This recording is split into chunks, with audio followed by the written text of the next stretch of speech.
Holy smokers, we are here. Woo! What's This ain't up, no Jeremy? jokers. This ain't no jokers. Interviewing Jeremy, Financial Education. First of all, thank you for letting us into your house. Oh, absolutely. This is absolutely one of the most beautiful houses I've ever seen in my life. Oh, I appreciate it. The view in the back is crazy. Yes, thank you for having us. First question I want to start off with is Vegas. Why Vegas? How do you feel about Vegas? How long have you been here? And I guess, do you enjoy the culture of like gambling and nightlife in this city? Yeah. So Vegas, holy smokes, man. What a way to start. I thought we were going to start with the markets and Palantir, but no, we're starting in Vegas. All right. So, the first time I came to Vegas, it was 2009. I stayed at the Rio, I think I was 19 years old with my brother and my mom, actually. And then I came back a second time. This was in 2011 with my girlfriend who ended up becoming my wife.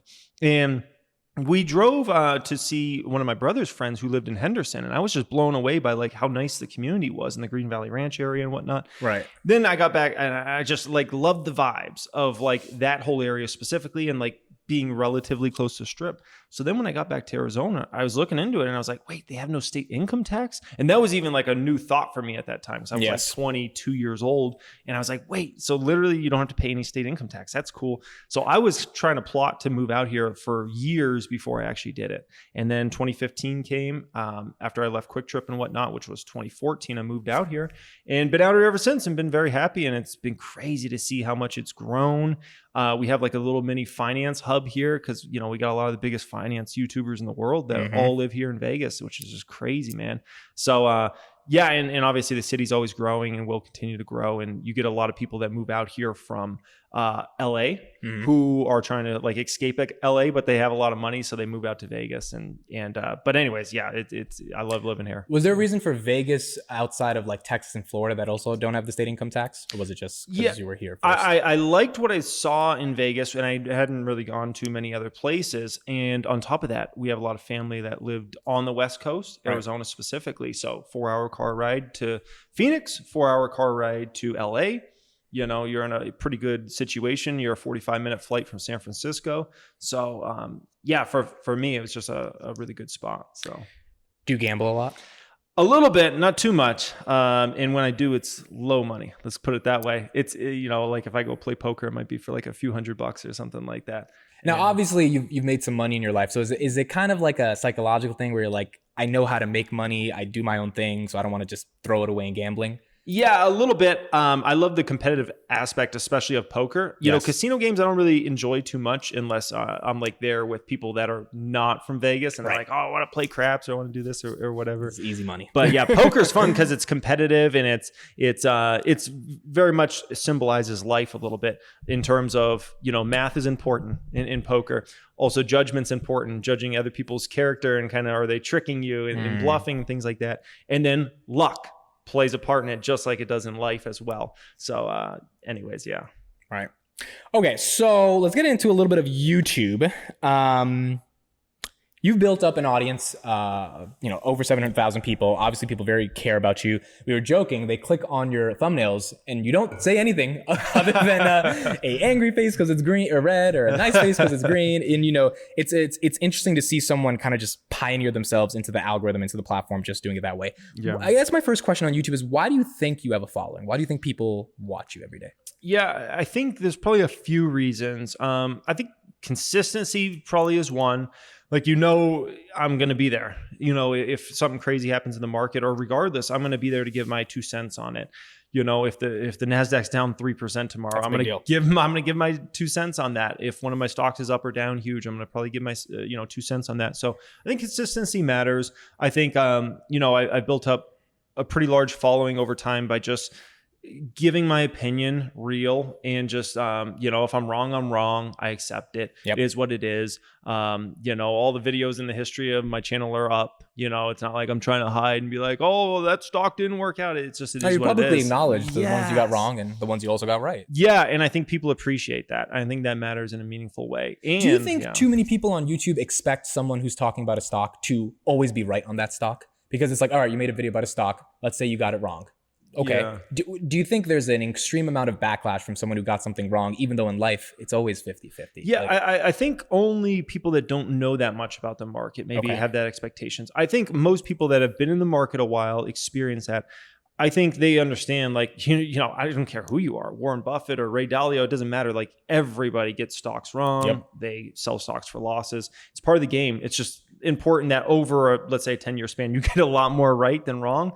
And those ones you get right, if you get some big ones, right? Yeah, massive ones, that changes your entire life. Now, when you talk about consistency and always being there, can you talk a little bit about the work ethic for some of the upcoming financial YouTubers in terms of what it means to be consistent? Like, something big is happening in the market. Obviously, you have something to talk about because content is there. Yeah. But to have the willingfulness to get up and legitimately create a meaningful piece of content every single time in a dynamic market, is it just like the hustle? Is it just the grind? What's the thing that gets you to want to show up and make that content? Yeah, I just know there's a lot of people that are looking for it and want it. Especially for me nowadays, you know, maybe years ago it was a different reason, but nowadays it's like, I feel like I'm letting people down if I don't. And I really thoroughly enjoy it. I'm sure someday I won't enjoy it anymore and I'll be like, oh, I don't want to make a YouTube video today. But as of right now, at least I actually thoroughly enjoy it. And I'll tell you that this market has brought probably the best out of me because of how bad it's been. And a lot of YouTubers obviously left the platform that were in the finance community. And I feel like I'm more needed in this sort of market versus like a high flying market. Right. Because, you know, in a high flying market, it's all about the next 10x stock and things like that. In this sort of market, you've got to really be able to break things down in a way that makes sense. So that's a really good point. Like in the bearish market, trying to make calls or plays, it's incredibly more challenging than in 2021 when anything you buy, everything goes up. Yeah. And the people who did that, I mean, lots of them, it's kind of why I'm happy I got in towards the end of the bear market. They're all kind of gone. Yeah. Because they have nothing to talk about anymore because what they were saying just happened to go up. Yep. So do you think it's easier if someone's watching this and wants to be a financial YouTuber to start now in the bear market? Even if the algorithm's not super friendly on YouTube for finance because it's not a bull market? Oh, for sure. Absolutely. No doubt. I mean, you know, if that's something you really want to do, and not everybody wants to do it. That's the thing. In respect, you know, not everybody has to do it. Like, there's a lot of people that have opinions on the market and don't want to do it, and that's fine, you know. Right. But yeah, in terms of like, if anybody ever really actually wants to go after it, yeah, it doesn't matter what type of market it is. But I would say if you're going to start in one, no different than the same thing I'll say if there's an investor get in the market.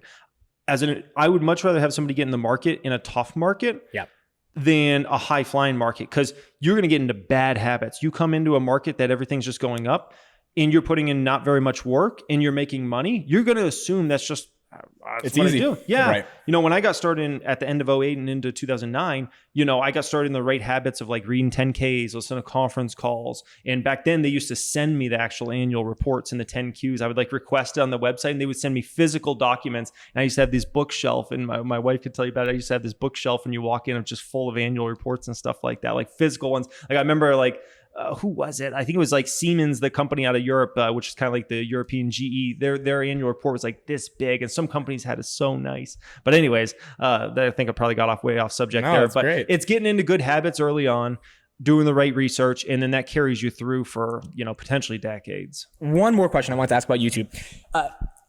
So how do you think about the platform? I want to get your thoughts as one of the biggest creators on it. 2 billion active users a month. Doesn't look like it's stopping. Even with TikTok rising, it's still pretty big, second largest search engine in the world.